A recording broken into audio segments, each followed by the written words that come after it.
Hello, ladies and gentlemen. What's up? What's going on? I kind of screwed up this morning because I was in a rush to get here and I forgot to get my other webcam. So I'm using my laptop's webcam that's looking directly towards me. So, hey, what's up? What's going on? How y'all doing? Welcome to another episode of the South Florida Gamers Podcast, episode 6 with I am your host, the SilverbackSenpai, and joining me is my co-host, Waluigi. Good morning, guys. Great to see y'all again. Looking forward to another episode, especially with our latest guest, Negan Bergs. All right, and our guest is none other than Hunter himself, a.k.a. Negan Bergs. What's going on, bro? Not much, you. Pleasure to be here. That's what's up, man. Heck All righty. All right, this episode of the podcast will be on SoundCloud, iTunes, Google Podcasts, Anchor, and Spotify. And, of course, the video playback will be available on YouTube later on today. And I'm also going to put it up on my Facebook page as well because I was supposed to stream there as well, but I forgot. It happens. It happens. But anyway, guys, to recap on last episode, which was episode 5. Was it episode? Yeah, episode 5. We had Jake James Lugo, and shout out to him, man. I mean, that was a really good. That was awesome. I was speechless the whole time. Oh yeah, definitely. And now we have our guest, Negan Bergs. How's it going? Oh, hi, friend.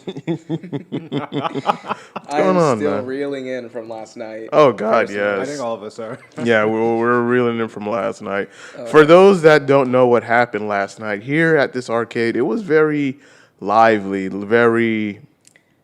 was a lot of people. It was just an absolute carnival. Yeah, it was. Show. Like, It was fun, though. pandemic or not, this arcade got filled to the brim with a line stretching outside. It was unprecedented for all things considered. You had people in cosplay, which was freaking amazing. It is. Yeah. It really was what the community needed to kind of get everyone's spirits up, especially with most of the cons being canceled. Because I know for one, I missed the grind of it. Definitely. Yeah. Definitely. Like, I was excited for yesterday and then showing up and then seeing all the people come and just having a good time and just, it's like a pre-convention. Like, you know, for those who drink, you know, your pre-game before It's like a better version of Hero Hype. Not gonna lie, you're right on the money. I know I am. Let's be real here. For the same price as Hero Hype, you get a whole lot more enjoyment here. On top of that, they actually feed you. And drinks. Oh, and not to mention, it doesn't smell like BO. Because they have actual ventilation. Oh, God. You are so on the money. This is early, but Yes. I need this. Yeah, man. I'm pure chaotic energy. I don't hold anything back. Chaotic neutral right here. Like last night for me, I left at 11. I didn't go to bed till 1 in the morning because I was up playing video games when I shouldn't. But, you know, I wanted to take advantage of this one game that was just out, you know, for you know, a limited time being.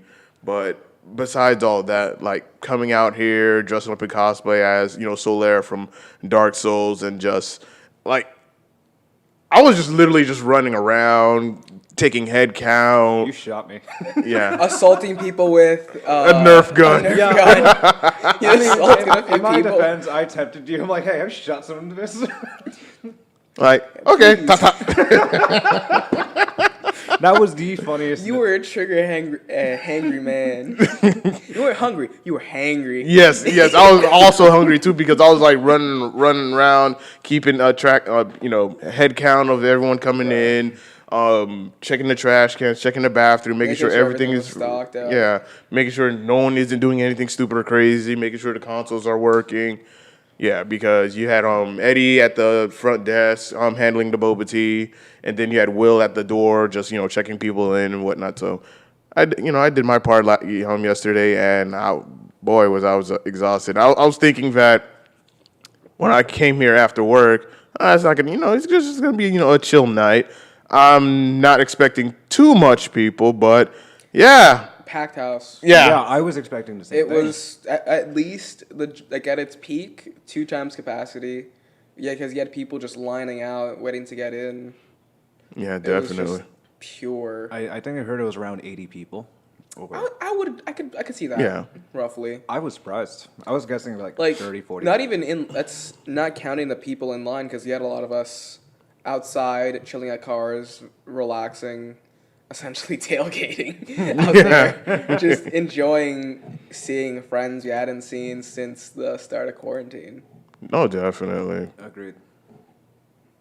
Because you could tell, like, some people just had an itch to be like, yo, I just want to go out and just do Just something. an excuse. Yeah, like, I don't care what's going on. I just want to feel like I'm alive. Like, hey, you know, I'm going to come out and enjoy this event and just, you know, have some fun with people, meet some new people, and things like that. I definitely. It's a agree. real memento vivere moment, remembering to live, just taking it while you can, just saying screw it.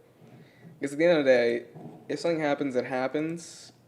The best thing you can do is just after this, do some self-quarantine for a few days or a week and just see what happens. Make sure you do your precautionary tasks to make sure you're not getting anyone else screwed over, wearing your mask and all that good stuff.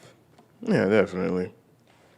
'Cause I know for one, I know if I get it, I'm out. I'm dead. Because I already, your boy here, born with bronchitis, I got asthma, so I'm already screwed over from the get-go. God was like, you got one chance, boy. I'm trying not to choke.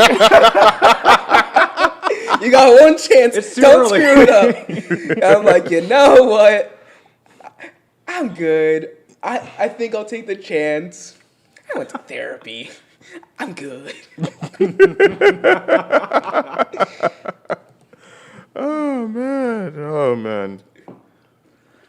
Oh, my ribs. I could only imagine if this whole pandemic thing blew over and then we had the event. Oh God, it would be It would have been 10 times over. 10 way bigger. There would be no ability to get in here. Yeah, What is getting in here? yeah. Legitimately. I would I'm have cornhole or something. I'm literally just going like just I would walking have by like, suspected, like, some way or somehow, Flynn's would have had to do a collaboration with the arcade down in Kendall, Arcade Odyssey.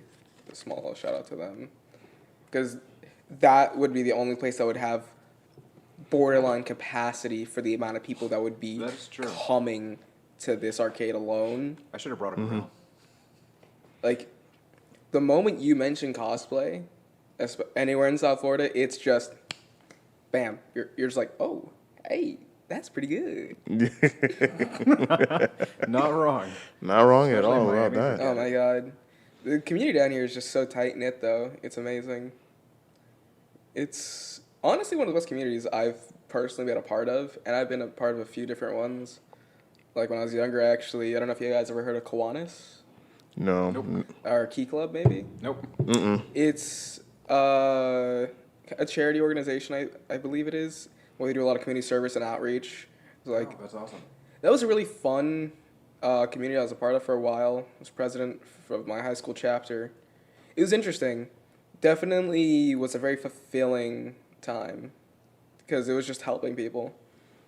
I remember one of my favorite things was the now closed science museum over in Biscayne. I don't know if you know. Nah, I've heard of it, but I haven't been there. I think they closed it down because of Frost Museum. And I remember we all got around. We collected tons of presents, and we handed them out. We had a guy we had one of our more larger friends do Santa, and we handed out gifts to families who didn't have like the means to do Christmas for themselves, which was wholesome. And we fed everyone. We had like this whole buffet set out, so everyone got to enjoy themselves. that's good. That is super cool. Yeah. Wholesome since day one, honestly. All right, so let's get a little bit more into you, the person that you are, and whatnot. Like on this podcast, we always ask our guests their origin story and things like that. Like, what is your origin story? In what aspect? I have to ask. Like, what do you mean by origin story? Because like, there's different origins to. You're talking about. Not like the Joker. No. Listen, we ain't all mad here, bro. Gaming and cosplay wise. Well, gaming. Let's start with that. I have played video games as far as I remember. First gaming anything I remember ever touching was when I was maybe 5. I saw the Sega Genesis and I played Sonic, and I was just like, oh, just instantly, like my attention was just grabbed. Then when I think it was, I want to say maybe second grade-ish or first, my dad gave me my first Game Boy Advance, like the big, like rectangular one. I love those. And I remember I was just head over heels, just addicted to Kirby's Dream Land. I played that game. Me too. I think it was Return to Dreamland or not, because there's 2 versions of Dreamland, I believe. Is there? I think there's the NES version. Yeah, Or no, Super Nintendo. yeah, I think so. It was one for the Game Boy, so it was really fun.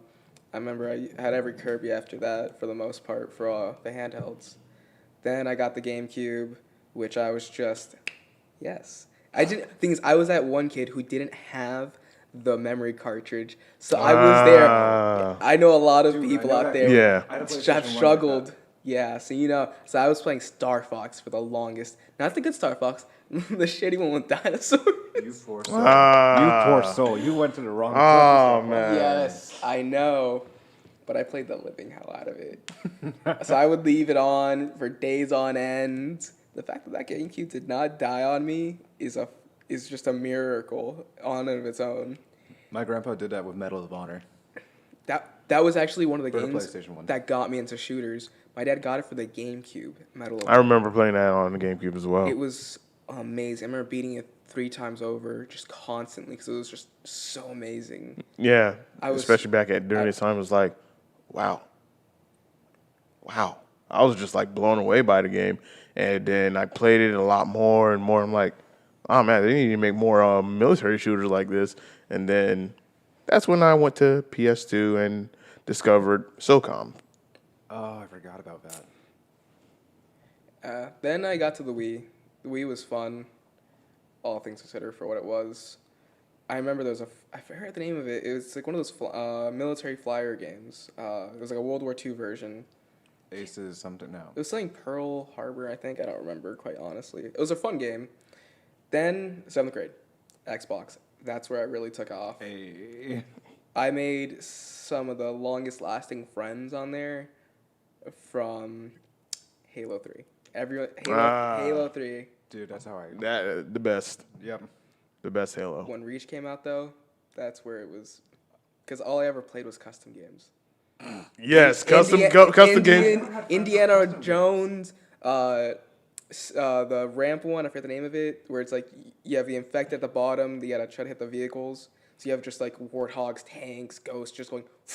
I played like some crazy did custom rock matches where it was just nothing but gravity hammers and energy swords, or a map where there was just nothing but a bunch of explosives. You throw a grenade and then something just explodes. Oh my god. My favorite one though, that I have the best memories that I still remember to this day is the zombies. Because they would do those maps perfectly a lot of the time.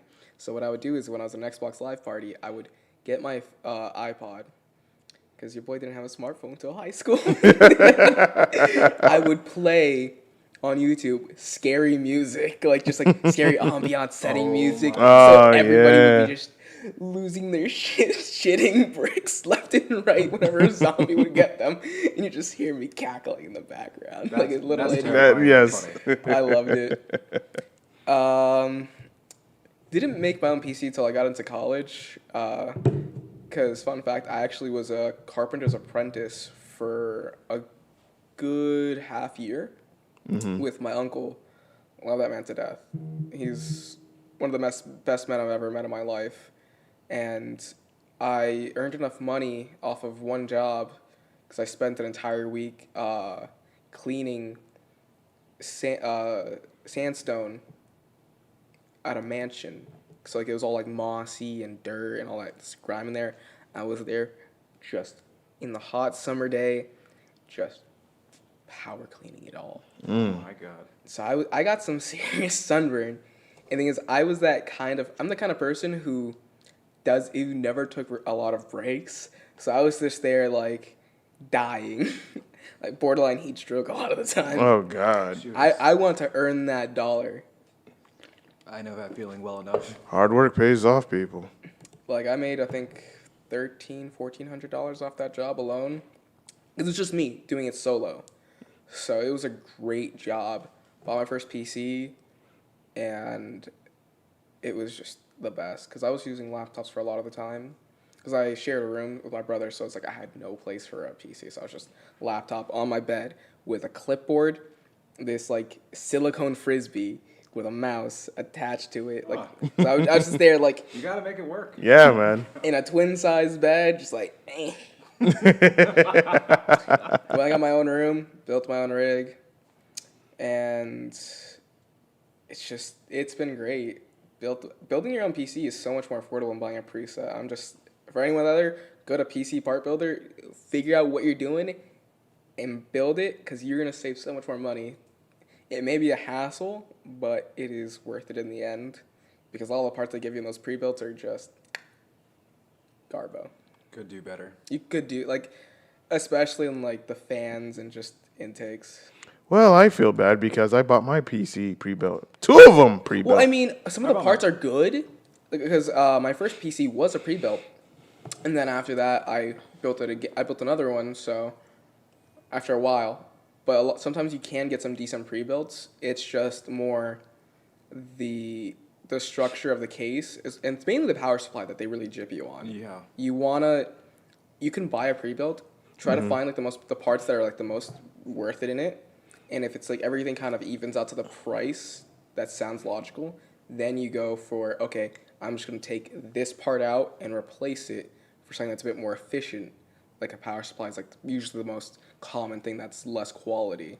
That and usually the SSD. So you plop that in, get a good case. My best recommendation is people get cases that have like 3 fans because that intake alone is just gonna help your cooling by so much. Because I have my PC used to run like at almost 80 degrees, which is caliente. It just changes your whole entire room into a sauna. It is a sauna, especially if you have low ventilation.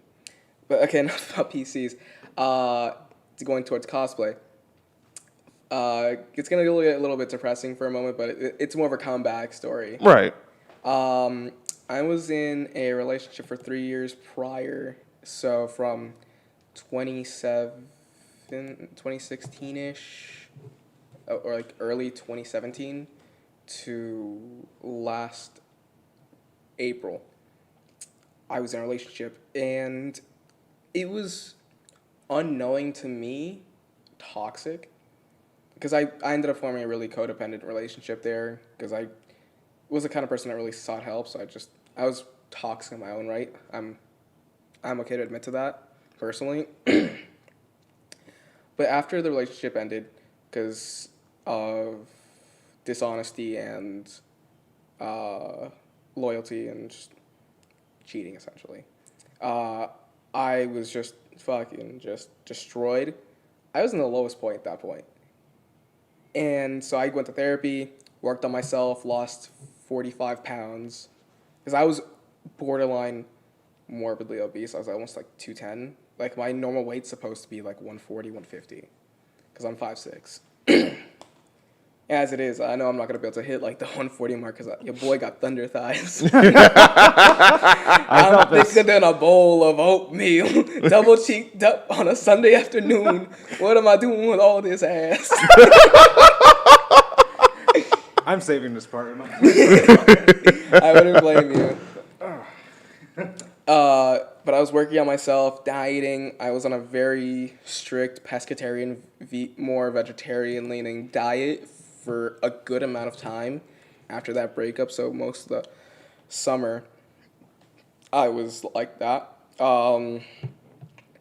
I decided after going to therapy for a while, I was gonna try and do something that I've always wanted to do, which was cosplay. Because I've always been into anime, gaming, since I was a kid, and I really want to go to like one of the earlier SuperCons back when I was, say, I'm 23 now, probably 7th grade, so a while back. Like right around when I got my first my Xbox 360. Gotcha. Like I really want to like do Bleach and stuff like that. But I didn't actually touch anime till later on, and you've seen as it is. Yeah.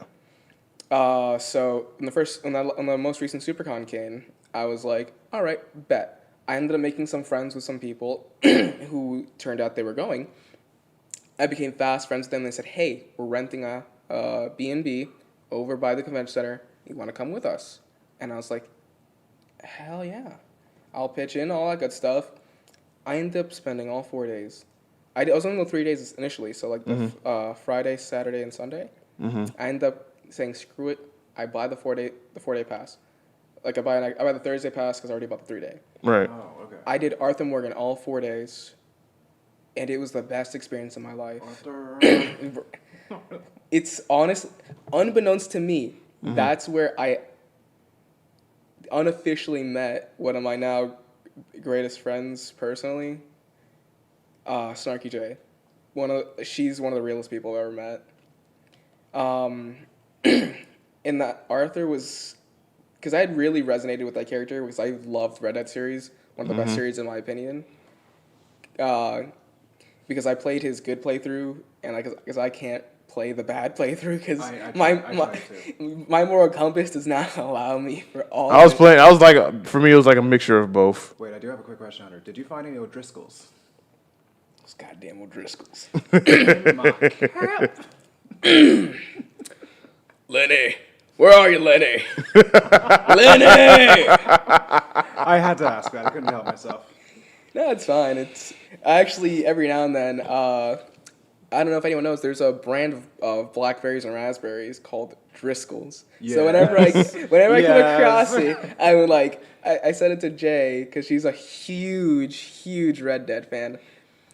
Like this girl is as yeehaw as it comes, and I sent her like, hey Jay, you found them old Driscoll? I just love Dutch. Yes. Dutch, one more job. I can't. I need a plan. It just needs some money. But through therapy and just doing cosplay, it really was one of the best experiences because I ended up finding some of the best people I've ever met. It's where I met a few of my now closest friends. One of my best friends, Caleb, one of the best guys, and AJ, he's one of the realest people I've ever met. And through that, it just kind of kept going. I made friends. People kind of just started recognizing me instantaneously, especially after Otaku Fest. Then after Otaku Fest, That's where I met you. oh yeah, I met you at Super Fan Con. unfortunate. I know. I mean, as far as the con goes, my only stipulation was just more the security because it's like, bruh, because like we're all trapped in like that one little section, so it's like whatever. We made the best out of it. We did what we could, Yeah. but honestly, continuing with therapy as well as doing cosplay, it was a really great art form, and I was able to express myself really freely. I started my first wig, which was Philly the Kid, which was one of my top cosplays up to this date, because Cannon Busters is just a phenomenal anime. Oh, I love that anime. I've heard about it, but I've never You got. need to watch it. Yes, you do. It's actually a good one. Like, this is honestly, in one of my opinions, one of the more groundbreaking animes, audio-wise, and it's a beautiful anime. I actually watched it dubbed because I enjoyed the voices. No, all the voices are great. The guy who did the audio, like the soundtrack for it, Ah, yes. I have him on Instagram. He liked my photos. I was like, yo, bet. And then at EY, one of the guys who worked on the show itself, something writer, I forget his name. I met him and I was like just ecstatic because he loved my Philly, and I was just like, yo. It's like Cowboy Bebop, but more like It's Cowboy Bebop aesthetic mixed in with kind of mech sci-fi. Yes. It's Okay. a conglomeration It's like that of mashup. all the things that kind of made the 90s genre of anime. So like you had all those good qualities just matched into one And then it's with chaotic. pure chaos. Like it was just perfect because it just gave you a sense of nostalgia almost. I love 9 the most. Like just watching Philly. Like the only thing I hated about doing Philly though, personally, was just doing all the numbers. Oh my Because the God. first time I did it with permanent marker. 1, 2. The thing is, the first Make it to? I made it to like 29 somewhere along the line because I couldn't do the ones in my bag, Def number 32 is the funniest. and it was horrible. Like just cleaning it off of the white button down I wore. Oh. Like, so yeah, I had like purple markings all over the cuff and all that stuff. It was hilarious. It was really interesting doing the chaps with that because I went to Goodwill and just got some like big boy pants and I was like cut, hem, and I don't know how to use a sewing machine, so your boy over here Improvise, adapt, overcome. Exactly. manually hemming. My thumbs were dead for about a week. God, I had to yeah. use gloves just to pull the needle out, especially doing like the knotted parts, not the knotted parts, but the stitch lines. And cosplay definitely increased my what do you call this? Self-esteem very, very much because I was growing really fast when I first started because I started my account and I jumped from like 50 followers, which were just like friends from like school when I was younger, when I still used to use Instagram to some extent. Yeah. Not really, though. And I jumped from 50 to 100 to 200 to 300. Now I'm almost at 400. Congrats. Thank you. I didn't think I would ever get there personally. And then when Hallmat came around, Oh man, yeah, I saw your Hallmat stories and whatnot and posts. I did too. for those of you that don't know me, I'm a big fan of Ricardo. Ricardo Yeah. Milos. Yeah. I almost love- choked on that one. A lot of people wish they choked.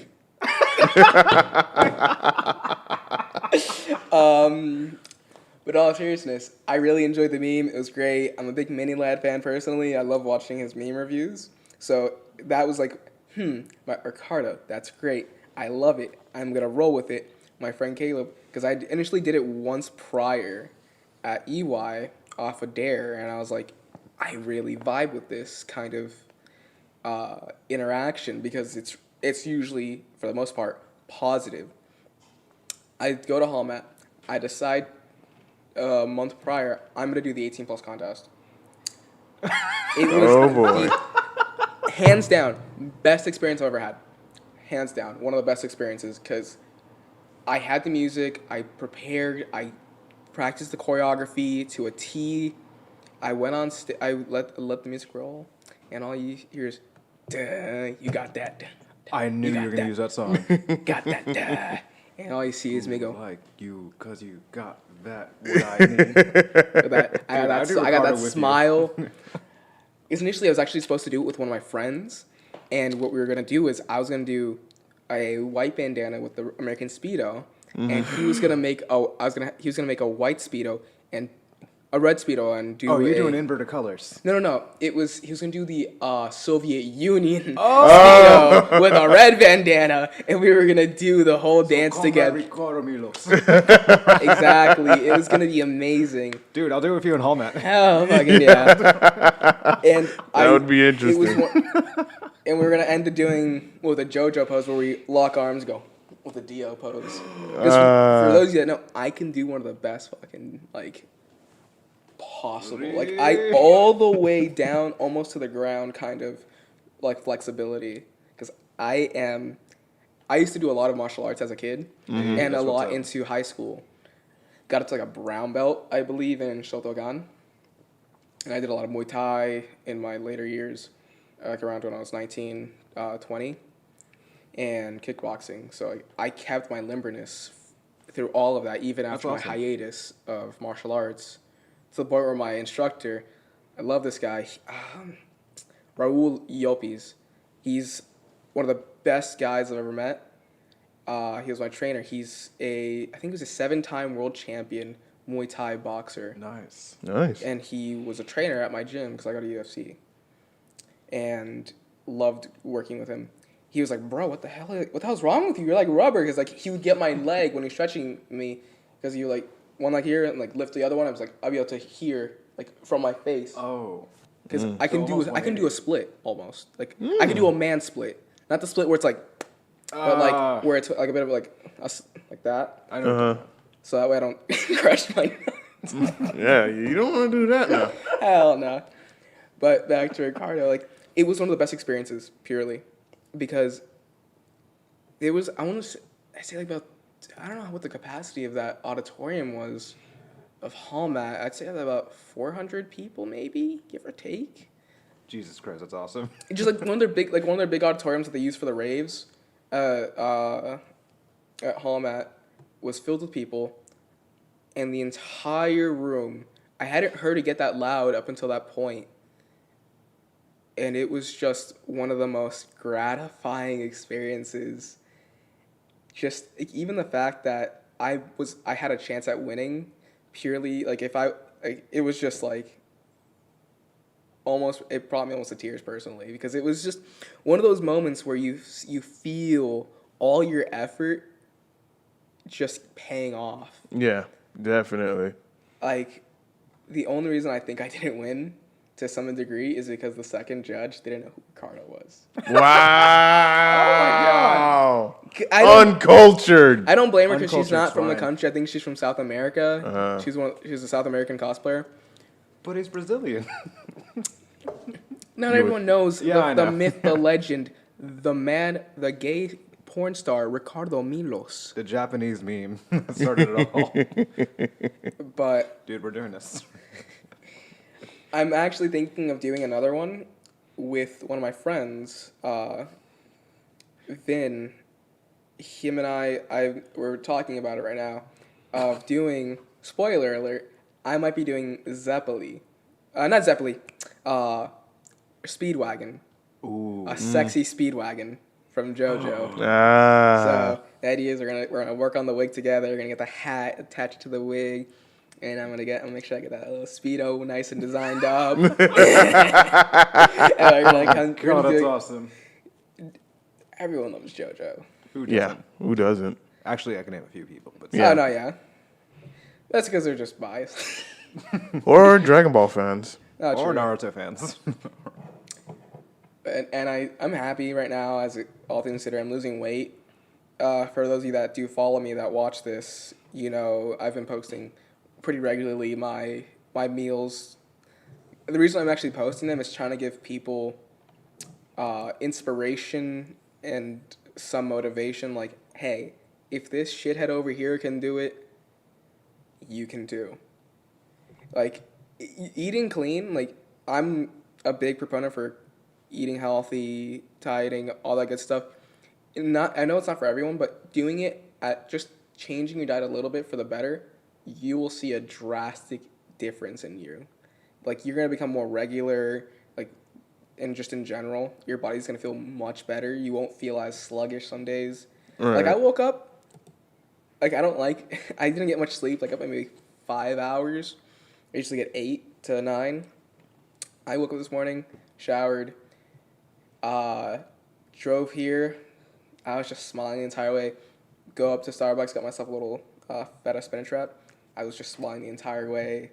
And I'm pretty sure, like, I made this lady's, like, day better because of my just radiating positive energy. Exactly. Because, you know, whenever you see me, like, I'm just always like, hey. Yeah, overwhelmingly the just same way. positive. I just radiate happiness and positivity, and it usually affects other people in that same way. And I think that's part of the reason why, at least from my perspective, because I'm still trying to understand it, why a lot of people gravitate towards me. It's because of my magnetic personality. Like, people that just have heard about me know just off reputation alone, oh, you're that guy. Whether it be Ricardo or the guy that helps people out, with like their panic attacks or anxiety attacks or anything within that spectrum, because I use a lot of the things that I learned through therapy to help other people with their issues that they might have at the spur of the moment. And that's actually something that's important to me, because my therapist, as well as this teacher I had when I was in college, he was a therapist, ex-cop therapist, one of the best guys. He wrote a book and he hands it out to police officers, that because he wrote it on police suicide and like how to help with that. Mm-hmm. And so I took that from him, that inspiration. It was in the back of my head after therapy and after helping people and feeling that gratitude. It's actually why I'm starting my degree back up again, to be a family and child counselor and therapist, because I want to run my own little firm to help people, as well as I want to do a part-time, like twice a month or maybe like once a week at a high school, where I do a free like clinic to kids who need to talk, that they don't feel comfortable going to their parents and asking, because that's the biggest issue that Yeah, kids I agree nowadays with this. have. Like I had it too, because I struggled with depression for a long time, because I was just very closed off. I was very sheltered as a child. My parents really didn't let me. I didn't really learn a lot of social skills until later in life. I felt So, like I was set in like small private schools, so I didn't really know social cues too well. I was always Right. the outcast in like elementary, so I didn't really catch on until recently. So, from there, I feel like if the kids have the opportunity in a setting where they feel the most comfortable, where they don't have to let their parents know that they're receiving help, is one of the best ways. Because all that matters the most to people, especially younger children, at like those transitioning ages in high school, is the option of choice. Right. Choice is the Yes. key. Beyond any measure is choice, because when you do not have the choice to see a psychiatrist, therapist, you lose any will. You don't lose will. You lose any motivation to share. You lose Right. any drive to want to fix yourself, because you feel forced there. You don't feel like you can trust that person because you didn't choose that person.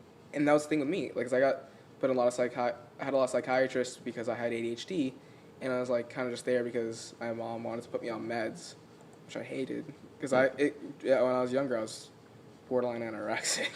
And you couldn't tell from now. Like, Yeah. I was like 5'3" at the time in middle school, and I was like on the highest dose of meds. I think it was like 180 of Concerta.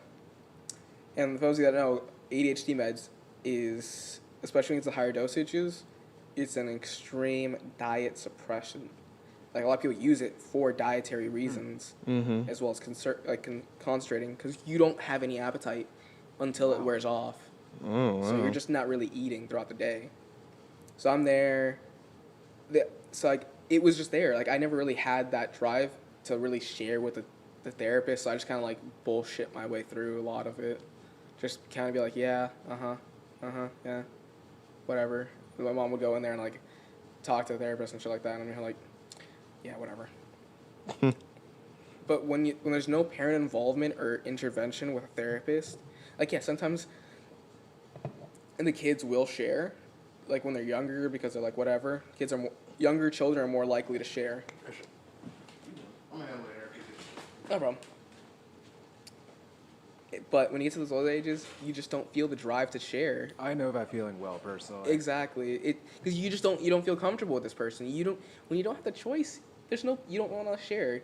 When I chose the therapist I saw for that half a year last year, I felt amazing. I actually felt the changes. I was learning life lessons and tactics to help deal with a lot of my issues. Because for a long time I dealt with mortality. Because that was one of the biggest things. I would have panic attacks and existential crises very often. So I learned how to deal with these things. I learned how to avoid those triggers. Like I avoid any contact driving near or around cemeteries for that reason.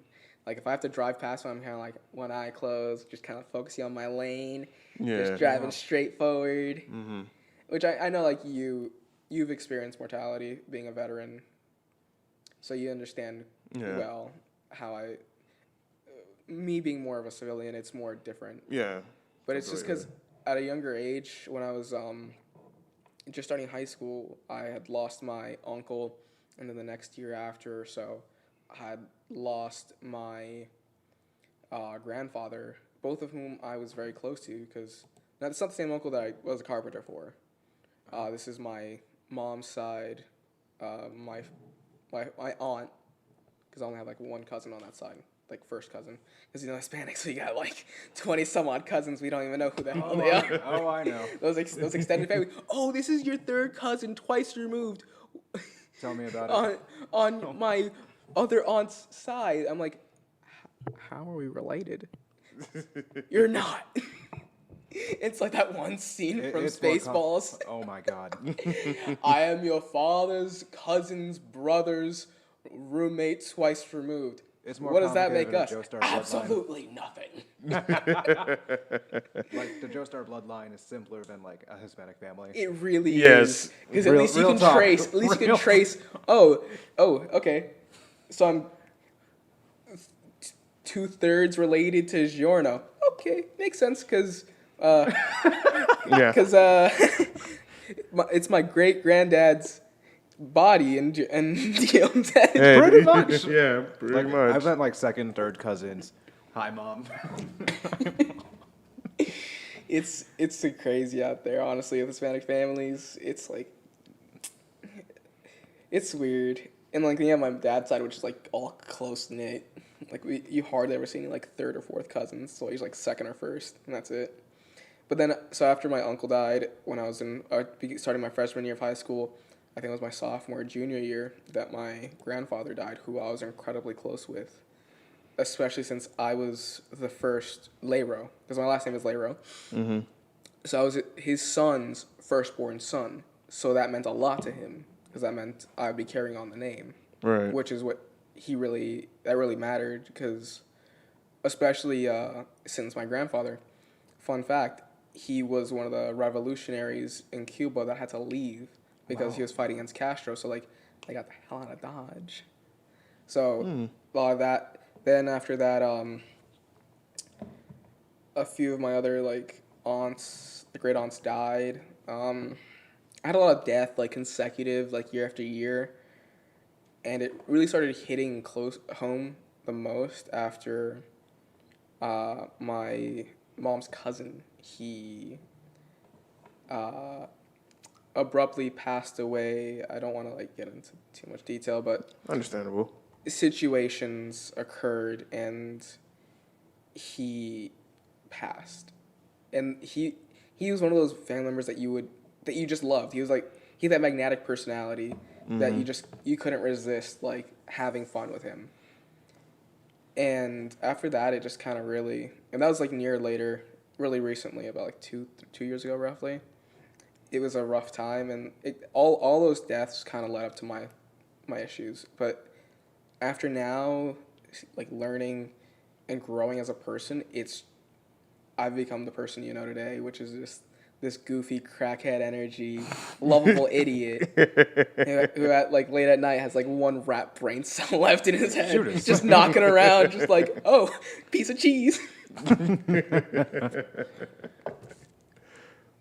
Man, that is one hell of an origin story, my dude. Yes, that is. It gets a lot easier once you learn to open up and you're comfortable with yourself. Definitely. My biggest advice to kind of close all up, learn to love yourself. Once you learn to love who you are as a person, you can truly learn who you are and accept yourself. That is the biggest key. In any form of positivity is loving yourself. Say it in the mirror once a day, give yourself an affirmation. That's all you need. Just once a day, you work on yourself, you feel better. Because if you don't love yourself, you're not going to get to love anybody else. Because the only person that at the end of the day is going to love you, for you, has to be you. Amen to that, brother. Exactly. Man, no lies detected on that one. Amen to that. Yeah. All right, so let's get on to the next topics, to some gaming topics. The PlayStation 5 reveal. What do y'all think about it? You mean the the wireless modem with 2 pieces of paper on the side of it? Wait, I thought we were talking about the Wii. you mean the black Wii? You mean that fan that just rotates? The Dyson. Dyson. Bring out the memes. Bring out the memes. Oh, Oh man. God, This I've is how we're seen slinging some. today. You mean Kaiba from Yu-Gi-Oh? Obelisk, the Tormentor. Oh my God. Just all the memes that I've seen from that console are just 10 out of 10. I'll take the mini fridge for 300 mark.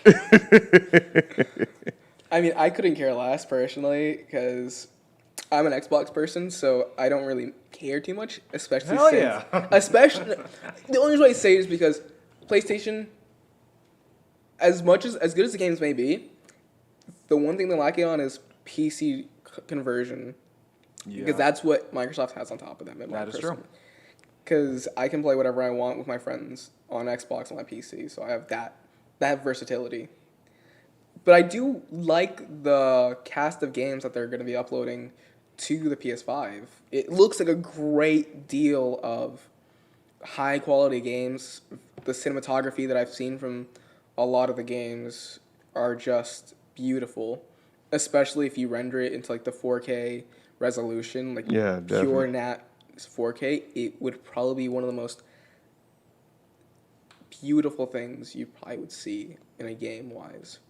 Like I wouldn't doubt that GTA 5 remaster I was talking about this Oh, yesterday with God, somebody. Dude, I was thinking the same thing. is gonna look magnificent on the PlayStation 5.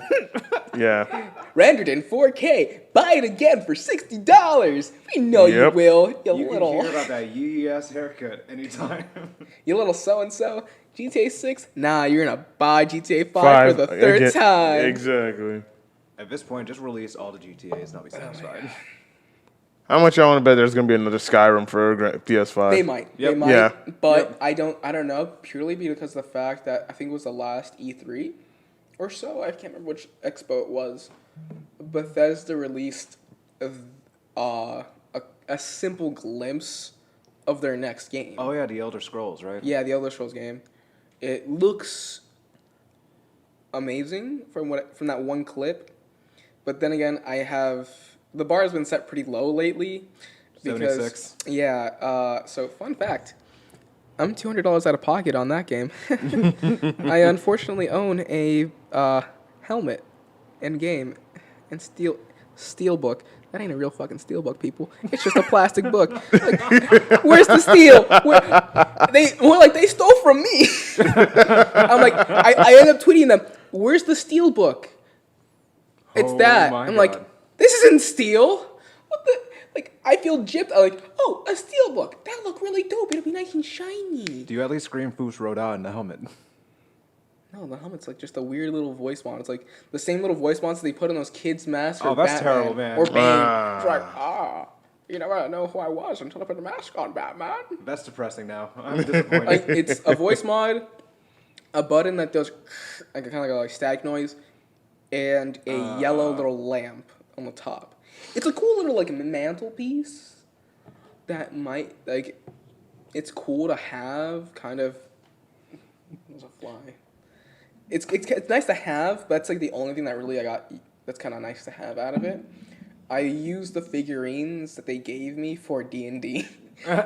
It's a great cheap alternative if you don't want to buy custom-made D&D figurines. Won't lie, it's pretty interesting because a lot of the mutants make great goblins and orcs. All things considered, and on top of that, Scorch Beast for dragons. So improvise, overcome, adapt, modern problems, modern solutions, people. Thing is, I had a really big bias at the beginning of that game. Not gonna lie, because your boy played like all the Xbox betas. So I was like, God. wow, this is amazing. I'm not saying maybe who bought the Xbox One X Scorpio.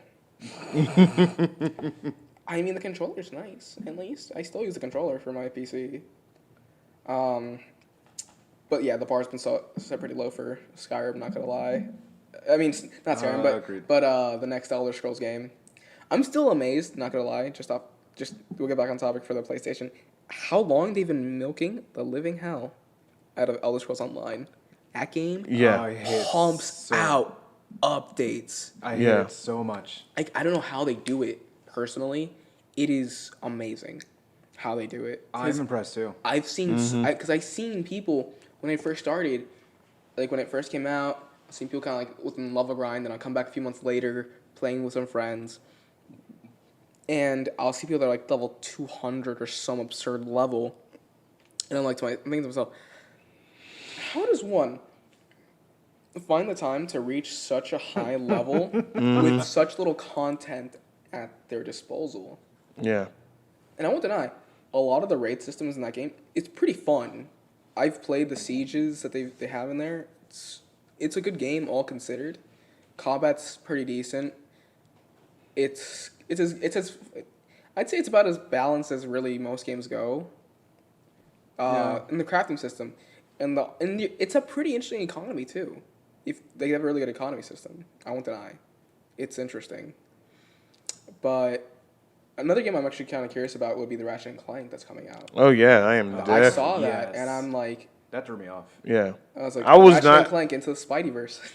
Yeah. Like I was not expecting another Ratchet and Clank game because I'm Me thinking, too. okay, because they did somewhat of like a soft reboot of the PS4 title, which was a decent game. But I'm thinking, okay, that's just gonna be it. No more Ratchet and Clank games. Fine, because I grew up playing Ratchet and Clank games. I played every single one of them, especially the ones on the PSP. And now this one comes out. I'm just like, oh, I'm interested.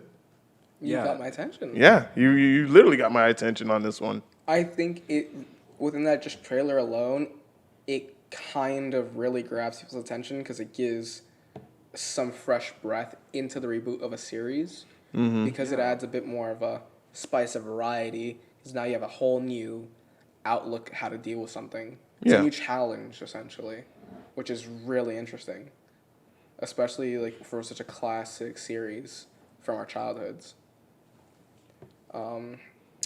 What's this other one? The Spider-Man Miles Morales. I'll Yeah. just say that one for later. But that game, I will admit, I'm hyped for it Me too. because not only is this Morales arc in the comics such a great arc, and to be honest, on top of the fact they add like Gwenpool into that every now and then, that kind of mixes in with Morales.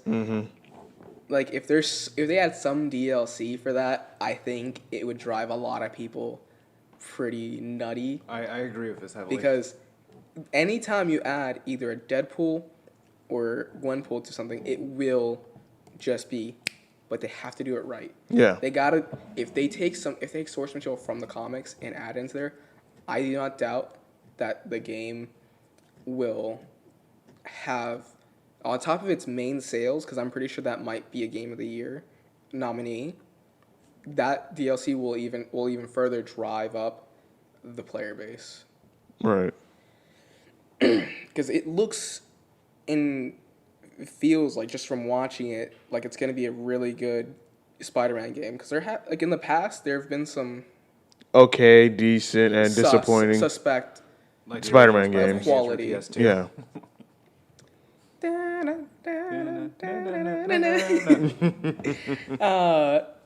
It does look like it'll be a really great game. I have high hopes for it because it helps that they just had a movie for Morales. Into the Spider-Verse, right? Into Spider-Verse. It looks like it'll be great. If they add a lot of if they add something from that movie into that in any aspect, I think even just Easter egg wise, it would give people like a little that's a little tingly feeling, happiness. Dude, I'd die if Spider-Ham's a costume. You have like little audio logs. That'd be interesting. Why y'all crabby? It's hammer time. Don't get your hands in a twist, Doc Ock. Got any hot dogs? There's also Deathloop. Deathloop. I Okay, haven't seen that. that game. That's the one with like the guy that's trying to like try to get out of like the. Yeah. I feel like I've seen that before though, like the game. Like I feel like I've seen a trailer of it a while back. It looks so familiar. Dishonored. No, like the game. That's where I got it from. Because that's the feeling that I get from the I got game. Dishonored first from it because it gave me that Dishonored vibe, but it was more. Bioshock. No, not even that. The game itself, it looks like I've seen it before. Like I think I saw like a trailer for it because it's like one of those deja vu moments. Like I swear to God, I've seen this.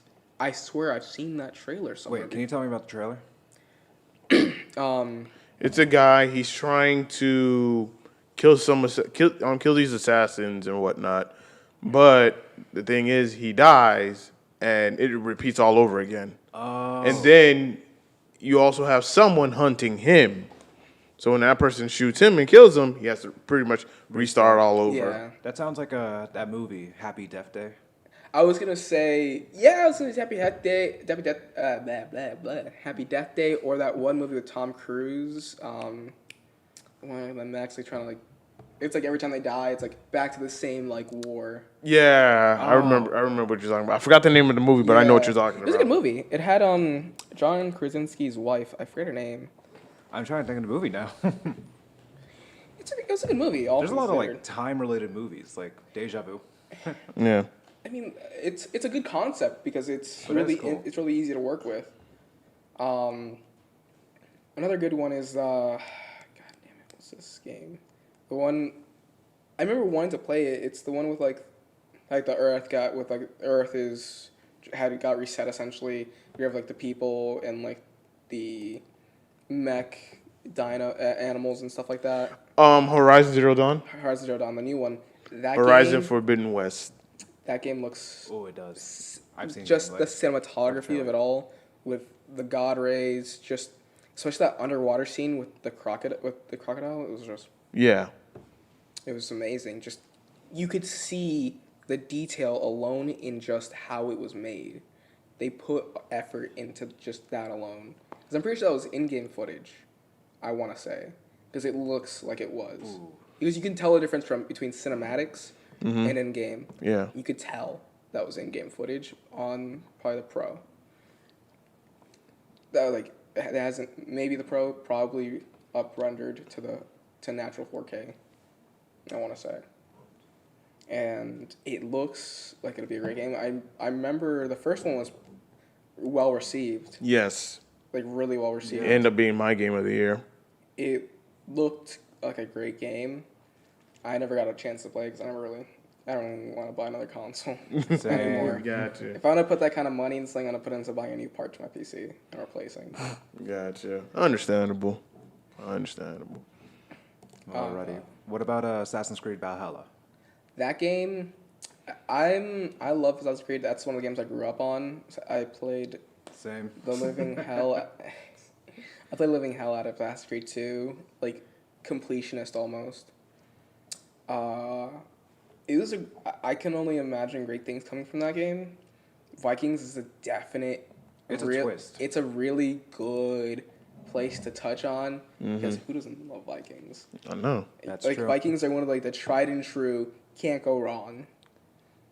Especially since it kind of hits on a bit of an interesting twist, especially since at that time UK I believe had like a lot of knights and stuff at the time with Templars still. Yeah. So it's gonna be very history and lore heavy. I So definitely it's agree. gonna. I feel like it'd be a really rich game, hopefully, that adds a lot of historical nuance. Because that's kind of what really grabs people to Assassin's Creed is the historical nuances and accuracy that they add. 'Cause Yeah. You really enjoy when you especially with Assassin's Creed 2, that game was just history heavy with historical people and all this stuff just added into there, and it's just like, oh wow, I'm learning and playing. Yeah. So you got to learn a lot about the Renaissance. So it'd be interesting to learn about an age of man that not a lot of people really know too much about. Agreed. And as well as gods. Or Norse mythology. Yeah, everyone loves like Norse mythology. All things. That's the considered. one mythology I've not dived too deep in, It's but I'm interested it's in it. very rich. It definitely is. It's a deep end dive, because once you get in there, there's just so many different subcategories of gods and creatures that just kind of add all into it, like Witcher tier kind of stuff. It's heavy. I really want to see if they add a new Witcher. That'd be interesting. Okay, yeah. Yeah, if there's gonna be another Witcher, which I don't think we're gonna have another one for a long while because you have Cyberpunk 2077 coming Oh my out god, that game. Oh, this year. I mean, it got delayed again till November, but I'm thinking I already know why is because the next generation consoles are gonna be released around that time. So might as well stay safe. Try to optimize for the next gen console. That way, it can be released alongside of it. Yep. That way, it increases sales. Yeah, it's a smart business move. It's a great move, all things considered, because it makes more sense to just do it with the next gen console. People are going to get a buy because nobody wants to play on the old gen. Yeah, I thought they were talking about, I think I read this in a Game Informer that it was going to be sort of compatible for both. Or they're going to have it one for the Xbox. Yeah, they're gonna have it Well, for both, the current generation, and then of course the new generation, and you can there's a free upgrade to the next generation. That's what I was talking about. It's a really smart move, all things considered, because it really gives people a bit of sense of security about it all. Especially if they give it more as a digital code so that you own it on console. Which I think a lot of people might end up just buying more digital copies instead of hard copies purely for that notion. Because I personally don't buy as many hard copies as I used to, especially since I'm on PC. So everything's just kind of with Game Pass. Low-key Game Pass. Preach. Like, I don't mean to, like, I hate, like, tossing it in there with a PS4 talk, but it's, like, PS5 talk. It's just more, you can't help but enjoy the crossplay. I know what you're talking about. Yeah. But how's about that genital customization? I saw that meme so many times. My favorite one has to be of that it's this guy from JoJo Part 2, the German guy. Stronheim with the giant gun on his crotch. Like, that's it. That's the kind of... Like, you can't help but, like, just... It's such an interesting idea. The thing is, they already did that technically to some degree with Saints Row. Because in Saints Row, you could really customize your spackage. As you know, Saints Row, nutty series. It is. It's unfortunate how it died off. Yeah. Yeah. They did some nutty pre-orders for that game, though. Oh, That's yeah, true. definitely. I've seen I some think there was like a pre-orders. $100,000, like a $1 million. I think it was $1 million pre-order package where you get a Lamborghini. I forget which one. Probably an Aventador or something a little bit lower quality. Cosmetic surgery, like reconstructive face, like plastic surgery. Cash, so they give you some cash back. And like a vacation, all expense paid. I mean, you fucking paid for it, so it's like, I mean, not really paid. And it's like just like this whole weird package. It's like, what the hell is this? I can only imagine who buys those giant, like exorbitantly costing pre-order deals. And then the game just sucks for some people. Yeah. Yeah, That would be it's like, so awkward. I think the one I really was interested in was the one for Borderlands 3, which was a decent game because I truly wanted that crate, personally. The one game I really should have spent my $200 on, which was the Fallout 4 Pip-Boy one. That was a cool one. Like, I really enjoyed the Fallout series, personally. It's just hopefully they... I live for the soundtracks. Get better. I own the Fallout 4 vinyl of the soundtrack. Nice. Nice. Yeah, it was an interesting find, honestly. It's interesting. Hearing the same music, but on vinyl, it's a bit more of it's an aesthetic, more or less. Gotcha. What other games are on PlayStation that's coming out? There's Resident Evil 8 Village. Bruh, that game... Demon Souls Let's remastered. talk about Resident Evil. Oh, right dear quick, 'cause God. that gave me. I was at first I was like, wait, what is this? I'm too much of a coward to play the 7th one. Same. I played the 5th one. That was the last one I played. I felt that. Yeah. It gave me such Resident Evil 4 vibes. Like at first I was like, wait, what is this? Is this like Silent Hill? Blair Witch? What is this? And I'm looking at it and I was like, bro. Because the second I saw the castle, I was like, Resident Evil 4, bro. Because if I ever played Resident Evil, it has that old, like, kind of like Ukrainian village vibe with a castle in the background. End up going, it's like, this looks like Resident Evil 4. Yeah. And I wouldn't doubt if they touched back near that kind of, like, area. Because I think that game is going to be really good. I hope. It'd be really interesting to see how they do it. Because the last few Resident Evils have been decent to moderate. Like, I know, what was that other one? There's 7, then there was the remake of 2, and then the remake of 3, which the remake of 3 did disappoint a lot of people because it was short. It did. Yeah. I know my friend is playing, I think this the first or Resident Evil 0 right now, the remake, and he's struggling hard on that because it's a lot of controls are pretty wonky. Like this man, like I watch him play sometimes, and he's just restarting saves constantly because he keeps getting crimson heads. Oh. For those who don't know, crimson heads are just impossible to kill. Just essentially, it's either you pray for a headshot somehow because Jill Valentine can't shoot for shit. No, she cannot. You're praying, like you gotta burn them bodies or else you're screwed. But Resident Evil 4 was actually one of my favorite ones. I played it on the Wii. Funny enough, it was really fun. I really enjoyed a lot of the boss fights. It was a really clean game, all things considered. Resident Evil 4 seems to be a lot of people's favorite Resident Evil game. 5th one was mine. Don't judge me. Wait, what he said? He said the 5th one. It's one of my favorites. Really? Yeah. That's a lot of people. That was one of the first few Resident Evils I actually got to play. I mean, usually people's first tends to be a bit more of a bias because it's like, okay, it's my first. I don't really have anything other to. I have watched the 4th one. I liked it more.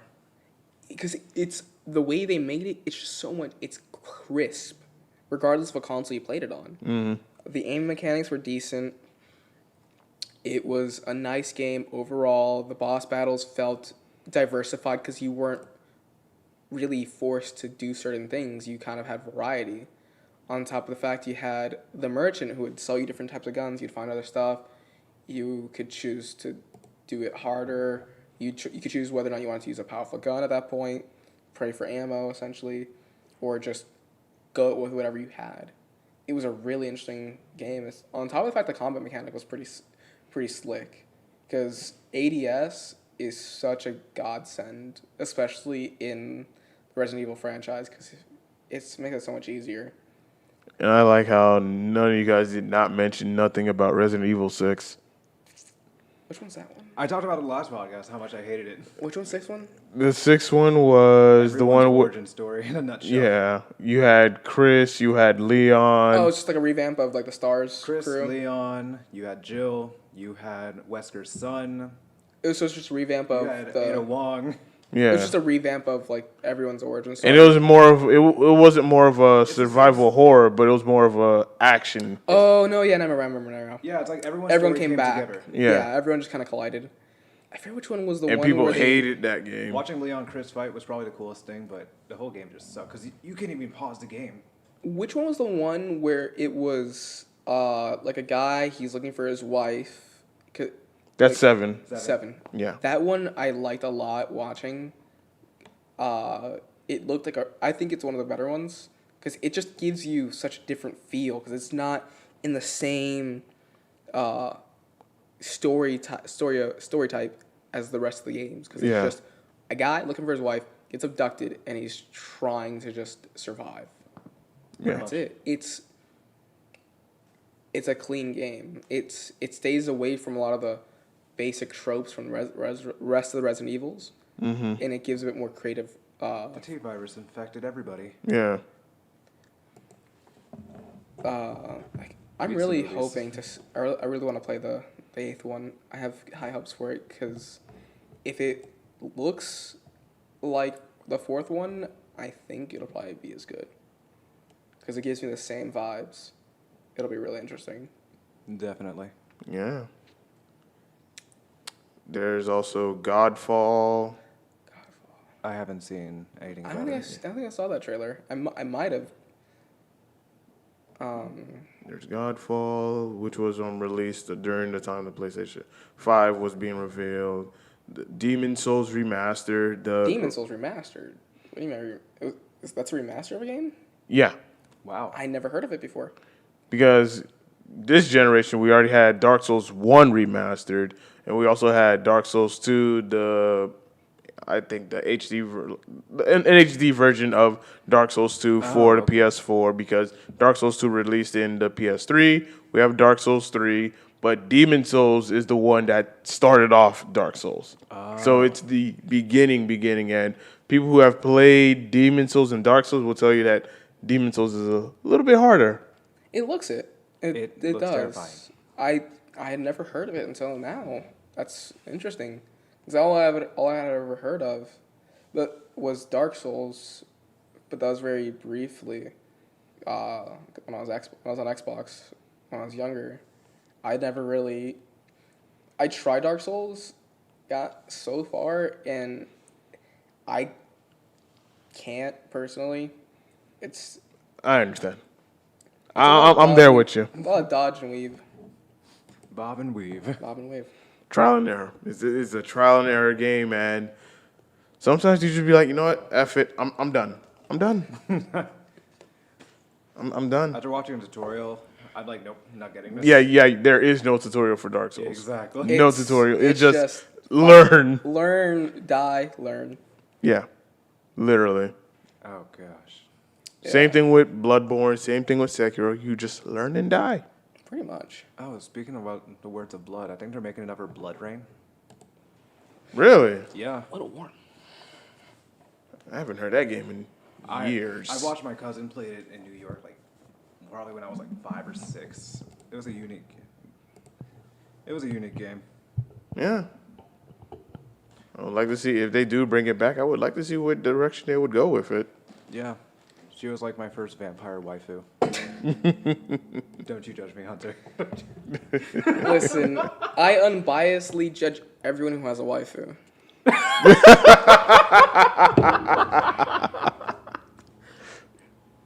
Sue me. Because I never understood the concept of waifus. I never did either. I just like saying it.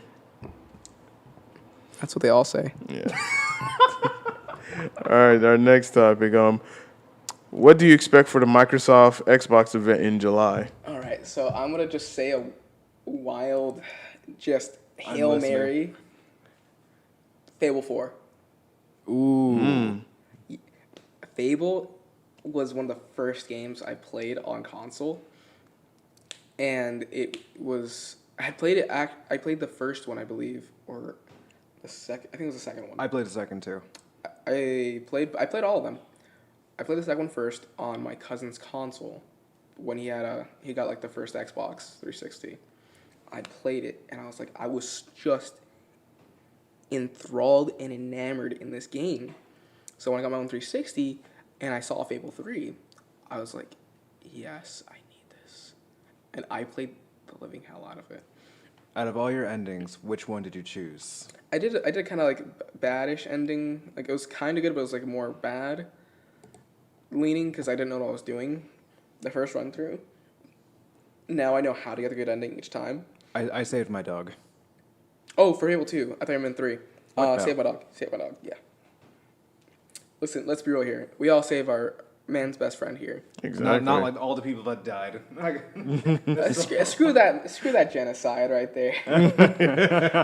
Screw the man. Screw that guy. Yeah. Screw all those people. I need my dog to help me find a treasure. Man's best friend each time. I just hope that they reveal the price point for the Xbox X Series. 500. 500? 500, 400, within that range. I say the 400 range. I think it depends personally because I feel like they're coming out with two versions of it, kind of like the PlayStation will. which is going to be a hard disk variant that allows for hard copies as well, and then just one that's purely download. Digital.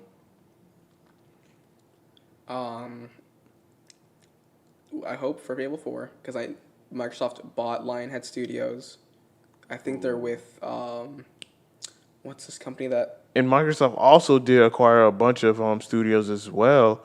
I remember back from a couple of E3s ago where they had acquired a huge acquisition.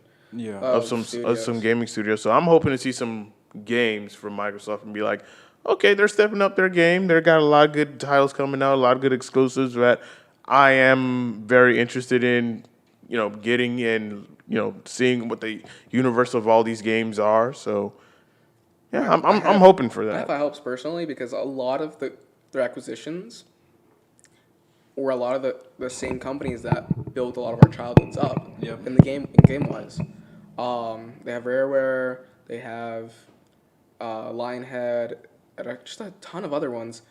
I'm trying to remember because I know they gave Lionhead off to the same people who made the Forza series. Like they're part of that studio as well.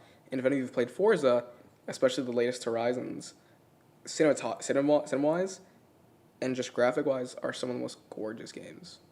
Like there's texture in all of it to a point. I agree. Those are clean games. I personally love the Forza series, because they do everything to such a great T. Especially in like the minutia mechanics, especially like the car customization for like your gear sets, as well as like your transmission, your gear shift, everything.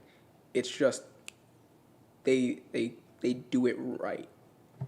So from there, I think they might start trying to like do some reboots of a lot of our childhood games. Maybe Right. it'd be interesting if they stopped teasing us with Conquer. Because I think I remember it was like last E3 where they had Conquer pop out out of nowhere. And he's like, ha, psych. Just to everyone, the biggest little just give us the middle finger. Any game remastered by Rare would be good. Because I know for a fact they're holding on to that because it's gonna happen. I hope so.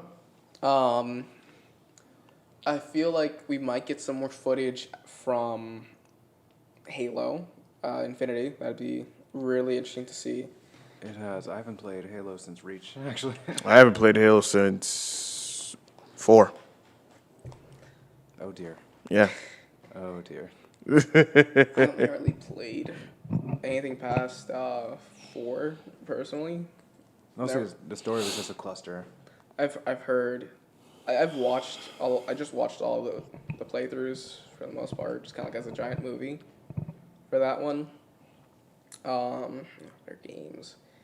I wouldn't be surprised they have another Gears of War coming up soon. I'm a fan of Gears of War just because of the lore, but they just left a huge cliffhanger in all honesty. I never really got into I'm it. just like, I never. For me, I was done with Gears of War after 3, and I was like, I mostly got in for the multiplayer. I'm competitive. that I understand. That's why I understand why people still play Gears of War because of the multiplayer. Because the story, I'm just like, I'm out. I'm done. It's just kind of all over the place to an extent. Yeah, they're milking it, but the multiplayer is what I strive for. Gotcha. As long as you have a clean multiplayer, that's what a lot of people play for. Yeah. Because at the end of the day, like it's like you can only get so much out of the story mode. Yeah. Like multiplayer is a big thing. The story mode, I think it used to be like you had 3 people you can have join in, but now it's 4. Because you have this robot known as Jack. Yeah, Jack's like a drone that helps you like pick up stuff. He's been in all the games. Yeah. I remember him. Uh, Now Jack has a purpose. Yeah, he's a playable character. Now he's a playable character after all these years. Funny enough, I've been wanting to do this for a while, and I ended up doing it just kind of spur of the moment. Back on the Fable topic, just for a quick second. I actually got Fable 3 on the PC working. What? I somehow, some way, I went on Amazon. Like I was like looking for Fable 3 Steam code, and Amazon has it apparently. I'm sorry, what? What? Yeah, like it was a bitch to get started, because you had to like delete and reinstall Windows Live like, cause like it's the old Xbox Live, so it's really buckety. So like, I can't even buy anything, cause everything's free. I can't, but there's no DLC for me to play, so I'm just kind of like play through the playthrough, just to see how it feels on PC. I've always wondered like, How did that feel? it's interesting.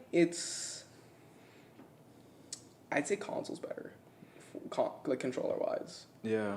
It's interesting to I had that same feeling with Halo Reach when I was playing it on PC. I was trying with keyboard and mouse. It just didn't feel right. So when I wanted a controller, it felt unnatural. yeah, and when I was on controller, spot on. I feel like the appeal with a lot of shooters, especially like Halo, is the appeal of having quick and versatile ADS with the mouse. I think that the mouse is the biggest appeal for a lot of people because you get the freedom of aiming. So you can more lock on to bodies, do better recoil control, aim for the head quicker, better target acquisition. Instead of the assisted aim, a lot of consoles allow for, because instead of like locking on, which what I learned really quickly when I played Red Dead Redemption on PC when I swapped over from console. It's a lot harder to play. Yeah. Yeah. And since there's crossplay, it's really interesting to like kind of go in between the two to see, like, you have a lot of people like with aim hacks just trying to do that same like quick aim with ADS because it'll auto target up. And it's really interesting, to say the least. It's honestly weird playing console games and then playing it again on PC because you don't have the vibrations and all the haptic feedback. It just doesn't feel natural. It's gaming with extra steps. Yeah. No, because like when you have when you have the motion senses as well as the vibrations, it kind of gives you that interaction as well as that intuition to kind of like do something. Yeah, definitely. It's like, now, if your keyboard vibrates, you know there's a problem. Yeah. I would sure hope something's wrong. 'Cause Like, hey, you're not supposed to be doing that. if something's vibrating, I hope it's your keyboard at If least. the grizzly bear attacks you and your keyboard is vibrating, I'd just run at this point. Hey, where's the earthquake at? It's such a weird feeling because it's like, especially with Fable 3, you know, like how like when you're doing like your flourishes, like your controller vibrate, it's just you have the flow and emotion. Yeah, like you kind of get an idea of like, okay, now I can do the flourish and all that stuff. On top of the fact the combat is so much more cleaner with controller. And then you just. It's weird, especially considering you kind of have to like, you have to rebind a lot of it, to be honest.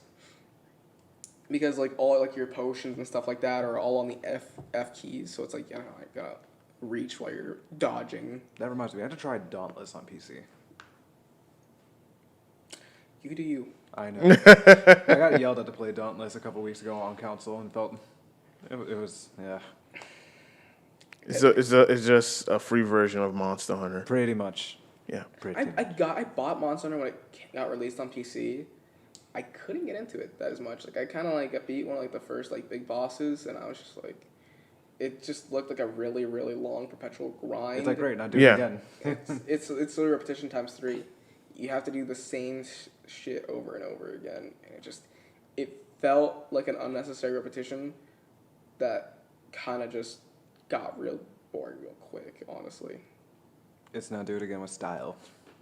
You know, you're just grinding for, better armor, better gear, and just, a better loadout so that way you're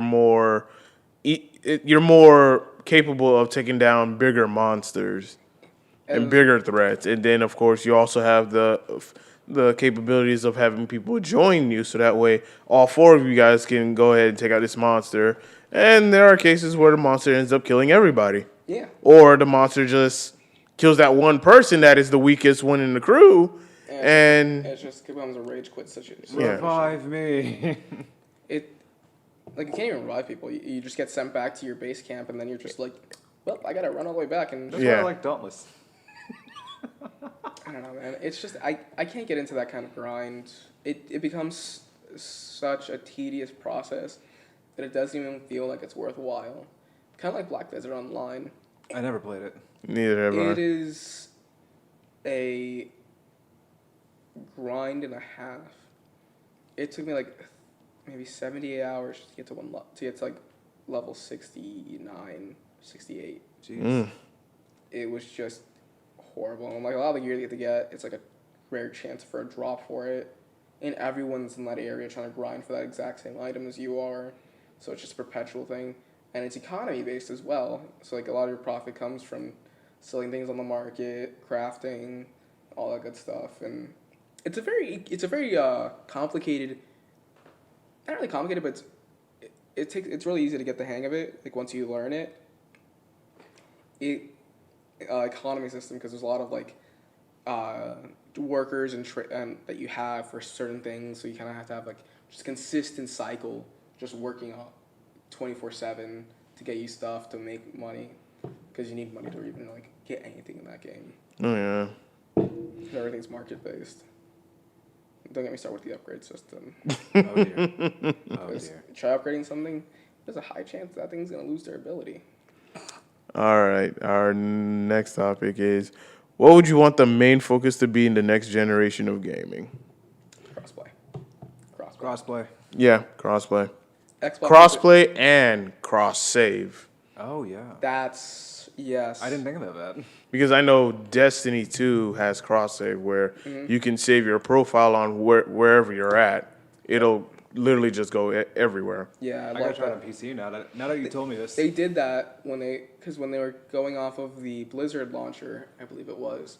They gave everyone like a full like good amount of time. Like, yo, we're moving to Steam. Yeah. Transfer your shit over. Yeah. And it was amazing because like I had played on release, and it was like a lot of my stuff got transferred over. Got to play with friends. Just being able to do all that was just really great. Yeah. Cross save is just something I've always wanted because it just kind of felt fucking, especially with online stuff. Yes. When you had to repeat. Yeah, because it's like now that like for instance Skyrim, I played it on the PS3 and I played it on the PC. I want to use what I have on the PS3 because on my PC I have a bunch of mods, and I completely stopped playing that game because the game's just addictive. Yeah. You have to literally force yourself to stop playing that game. Especially once you get to using mods, it's like a completely different experience It on is. consoles. I've heard. Completely different. It's another whole ballpark of just an experience. And like I remember when GTA 5 came out for 360, I really want all that stuff to transfer over to Xbox One. Yeah. I don't think it transferred over. I don't think it. No, I don't think Mine did. Yeah, mine's did. I think my save profile transferred over, but I think the online of Got GTA, reset. I had to do a new one on the PS4. Wow, that's lame.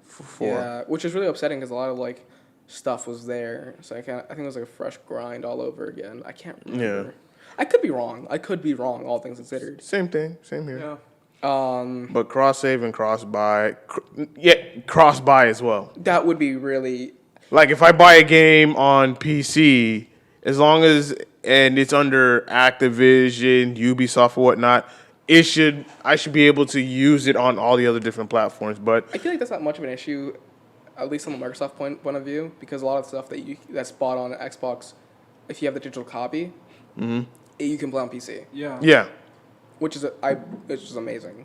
Like that's why I've stayed with Microsoft for so long, is the fact that they actually listen to their players. It's like, yo, we want this and we got it, and they even gave us the Ultimate Game Pass, which is like $5 extra. Like it's like $1 extra. Yeah. For me, because I already have the Game Pass, so it's like I'm paying like $15 a month. Me too. For a huge variety of games. Like I get to play whatever I want for the most part, and I get to play a lot of the games that I love to play from console. Dude, you know what's one game I want that has cross save? Overwatch. I used to be like huge in Overwatch, but I was gonna go on PC. But don't give me that look. Because I grinded for skins. Honestly, that's the only reason. I did too when I first got into Overwatch, You and guys then are I those people. I'm a lot of people. Don't you? I can't say shit. I'm the same motherfucker who played CS:GO and gambled a lot on cases. Wow. But I have to say this though. I made a lot of money.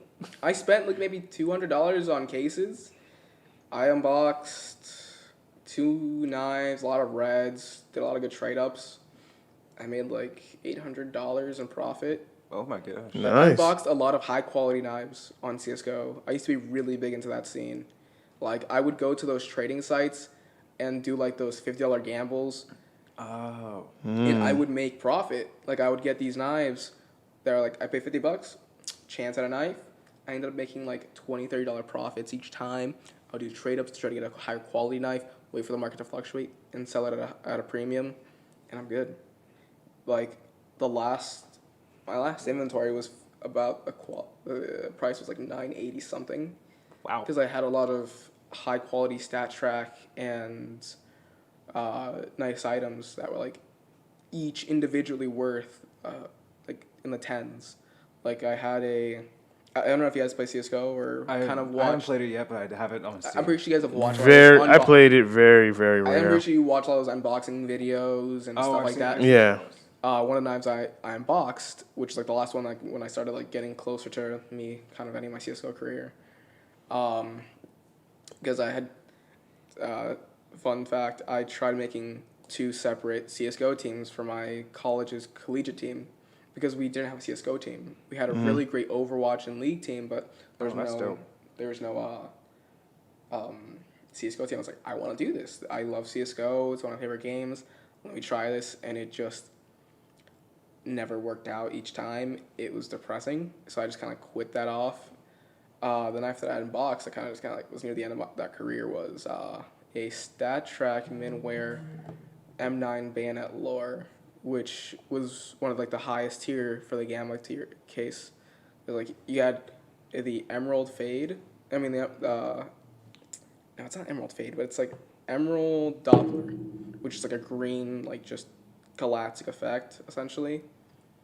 And then you had the lore, and you had some like slightly like more basic looking stuff, and like this is like the upper echelon of the knives. Okay. So like that knife at its highest was like maybe $1,300. Wow. Yeah. I used to be really big into the trading scene. Like I did a lot of trading and gambling. I used to do a lot of like penny trading too with like cases. That's how I made a lot of my money. It's just cases. Just there's profit there, especially since I was kind of like near the end of it. I was like, screw it, I'm gonna spend $50 on keys, and I was like, well, fuck, look at me, I'm balling. And when 19-year-old at the time, like just here vibing with like a few grand in the fucking bank, just like, Hey, can't beat that. Can't beat that. It's like, I mean, I made profit. That's all that matters. Is profit at the end of the day. Oh, definitely. And so I could never really get into games that have non-transferable, non-tradable skins, because it's like, it's more of a microtransaction than anything that you're gambling on. Yeah.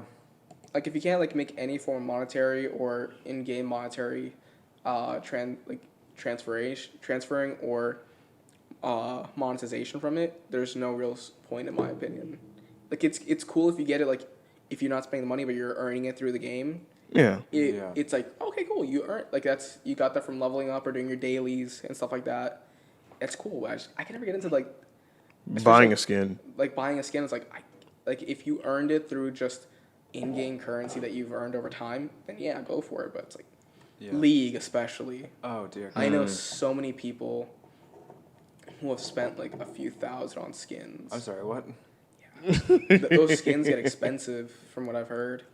Yeah. Like a few $100 per skin. Yeah, but I stopped playing Overwatch because became taxing. The community is just the community is just it's so bad. toxic, and then of course always changing up the meta. I'm just like, I'm done. Yeah, the nerfs buffs, and when they destroyed Mercy, that was the funniest thing I've seen. Oh no, yeah, when they turned her ult upside down, essentially. That was interesting to say the least, though. I don't know, man. It's a lot of the microtransaction like communities. It's just interesting because you have, especially like the gacha games and a lot of those mobile games. It's interesting to see how they kind of just swap around. Like, those are cash grabs. Oh, yeah, definitely. Yeah, those are huge cash grabs. Kind of like ours. I'm going to do a fucking raid channel. Raid Shadow Legends. On that note, have you guys heard about Raid, Raid Shadow, Shadow Legends? Legends. The number one Sponsors, downloaded mobile game on Android and iOS. I'm like, I am so tired of hearing about this Oh game. my god, every video has to have raids. I'm Next like, thing you know, okay. we're just gonna have t-shirts of raid. They will sponsor anyone. That Noted. like it's amazing. I don't know how. Like I don't know how much they pay these people for these ads. It's just interesting to say. I the think it's least. just like per sign up. I think they do have Like a code. they probably have referral codes that they each like YouTuber will give out, or it's usually YouTubers. You get this much currency, a legend, and you get whatever we give you. And like the referral code probably gives them like a bit of a profit each time. So it's like Yeah. okay, you sign up. It's Game of Thrones. It's interesting though. It's like a lot of monetization systems out there are really interesting to see how people Definitely. make a profit. And it's amazing how it's such a continuously thriving economy in that area, Yeah. because people are just there, just breaking in the bank. One thing I hate though, those games that you see on Instagram all the time is like, oh my god, nobody can beat this level. I'm It's just like it's like- like that off-brand Age of Nemo, Yeah. friggin' great value brand version of Marge Simpson getting like Yeah. water with spikes on top. It's like the lava pit. I'm like, I'm tired of Those those. puzzles. it's like, please, I will pay $1 a month for ad-free Instagram. Don't give them that idea. Don't please. Yeah, don't. Listen here, I already pay for YouTube Premium, like YouTube Red, so it's like I don't give a fuck. Like, I'm gonna be honest, it's amazing at YouTube Red. I use it. I've been using it for a while. To be able to listen to YouTube while my phone is locked and have it like kind of just pop up on my screen, all that stuff, listen in the background while I'm just doing something else, it's worth it. Yeah, on top of the fact you actually get a few other things like Google Play, a few other little apps free with it, so it's a decent little thing to have because you get YouTube Music as well. Dude, I broke the system by using my old iPod. I mean, fuck, yo, if it works, it works. I jailbroke it for that reason. Improvise, overcome, and adapt. This is what I've been Yep. saying. Modern problems require modern solutions. Exactly. I literally have an iPod 4 and an iPhone like 6. Jesus Christ. All right, our last topic is Q&A from followers. Let's see. Do you have anybody ask you any questions? You know, I'll check the chat, which I have not been doing for a while. I should have posted yesterday, but we had too much fun. I have no questions. Yeah, I got none either. How are we doing today? That's a question I'm just gonna ask. Yeah. I feel like we should have prepped for yesterday. Oh, yeah, I had definitely. no preparation, but it was worth it. Yeah. I was so busy on just making sure coming out here and then make sure that, Eddie and Will were set up and ready to go. Even though I was supposed to be here yesterday at 4, getting them prepared, I ended up getting here at 5 because I ended up spending hours looking for my credit card. Ooh, fun. I felt that. Yeah, and I was like, you know what? Can't find it. Lock it. Request another one. Bop it. Pop it. Lock it. I'm like, Turn it. I don't see any transactions, being taken on my credit card. So I'm thinking it's somewhere lost in my house or in my car. I couldn't find it. So I was like, you know what? F it. I'm going to just lock it and just request another one. And then a couple days later, it's going to just show up out of nowhere in the most inconvenient places where you've never thought to look. And That's it's just be happened like, before. The side of your toilet next to the scrubby bud. The side of your mattress that you didn't know.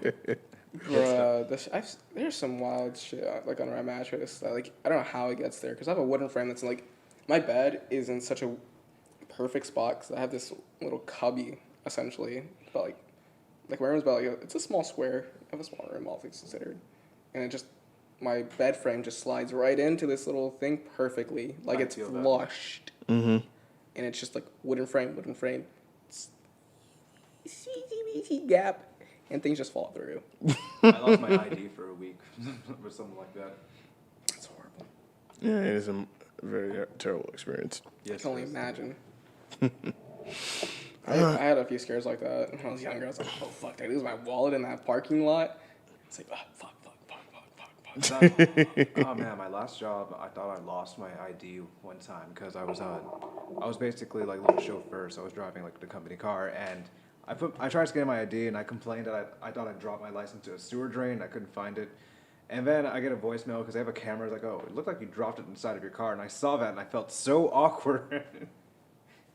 Couldn't be me. I was laughing so hard. I'm like, I'm so sorry for being a rockhead. I appreciate you guys for helping me out.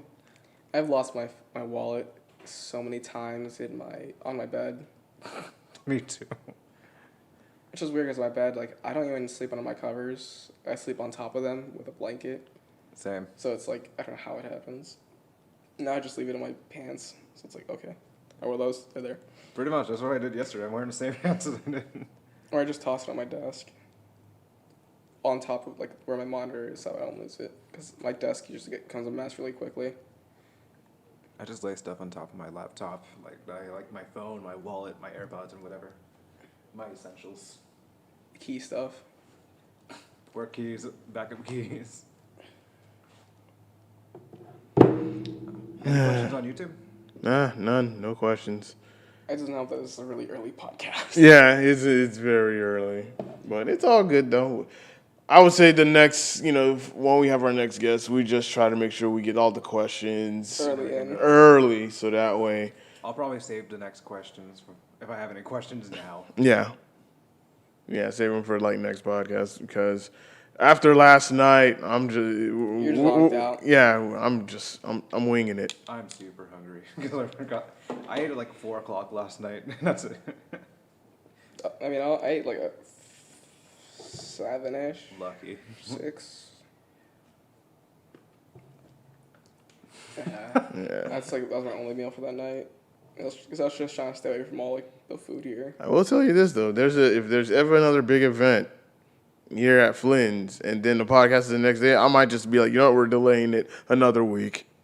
I think that might be a better Dude, idea. I discovered 4 Rivers here in Coral Springs, and I got so excited because that is the best barbecue, or like smokehouse. Yeah, so that way I have a full day of just recuperating and getting my energy back. Even though I do feel more energetic today, it's just I'm winging it. I took a cup of coffee and I don't feel anything. I feel my heart racing because of the caffeine, because I don't drink caffeine too often. I usually drink it very diluted in 8 liters of water. Like, my heartbeat's slow, and I just chugged that whole thing. I think you need to see a doctor if your heartbeat is slow. It's like a normal rate. When you say slow, I'm here thinking, you might have a problem there, doc. Like I'm becoming a zombie slowly. Or you're just slowly about to have a freaking stroke. About to have the opposite of a heart attack. Yeah. I see you, Capcom. All right, so That's actually another game, that Capcom game that looks like a copy of Dead Stranding. what? Resident Evil 8. No, the other one looks exactly like Death Stranding. Why do I know? I feel like I know what you're It's talking like- about. It's a guy in like a kind of like a suit that's like all white. He's in a city. There's a little girl, like a cat that's like a hologram. You see the organs. And Pragmata. yeah, Yeah. looks like they stole that from freaking Kojima. Yeah. They just like Speaks boink, in Hideo Kojima. spoink. They just like Yeah. Let's go and let's steal something from Kojima that we have under. And then have it and then be like, yeah, we're gonna release the game in 2022. Yeah. Yeah, It no, I looks like remember they just did it's like a copy of Dead Stranding. It honestly does, just like a weird version of it. Yeah. All right, let's go ahead and wrap this bad boy up and put a bow on it. Alrighty then. Yeah. All right, y'all. Well, this has been episode 6 of the South Florida Gamers podcast. Do you guys have any closing words before we close out? Stay fresh, stay safe, don't get the Rona. Let's see. This was very fun, Hunter. I'm glad we have you. Thank you for Your having me. origin's hella awesome, man. Keep inspiring people. Keep helping them out. It's always great to talk it out. Hell yeah. Definitely. That's all I gotta say. Yeah. All right, y'all. Well, that concludes episode 6 of the South Florida Gamers podcast. This podcast will be available on SoundCloud, iTunes, Google Podcasts, Anchor, and Spotify.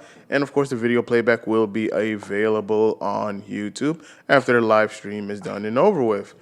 I'd like to thank you guys for watching, tuning in, and of course, big shout out to our guest, Negan Bergs, aka Hunter, or I fucked that up. You did great in the beginning. It had to happen, man. It was supposed to be the other way around, but The old switcheroo. yeah. One take, everybody. One take. But It was bound to happen. yeah.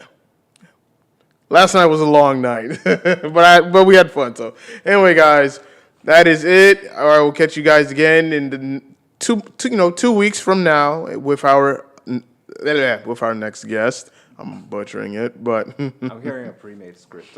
yeah. Next time I just need like a teleprompter to tell me, okay, this is what I need to say, and I'll still mess that up or whatnot because I'm still thinking in my mind like, okay, I wanted to say this, but I gotta read this.